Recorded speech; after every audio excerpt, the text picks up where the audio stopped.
Hi guys, in this video I'll show you how to set up Apple Cash under 18. So if you're under 18 you might not be able to set up Apple Cash. So this is how you can set it up easily. Just go to the settings of your phone, and once you're in the settings, what you need to do is you will see this interface. So just go to your Apple ID on the upper section, and once you click on Apple ID you will see multiple options like personal information, sign in and security, payments, subscriptions, iCloud, family, find my device, etc., and many other options. So what you need to do is simply from this second section, iCloud, family, find my phone, just click on family. And once you click on family, it will take a few seconds. So basically, as you can read, share subscriptions, and once you click on continue,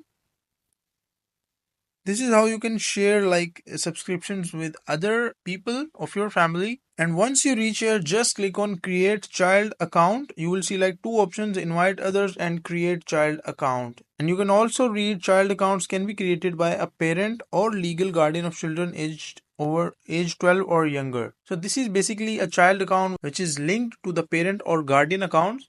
So just click on create child account, and after that fill in your information, and that is how easily you can set up Apple Gcash if you are under 18. So that is a simple process.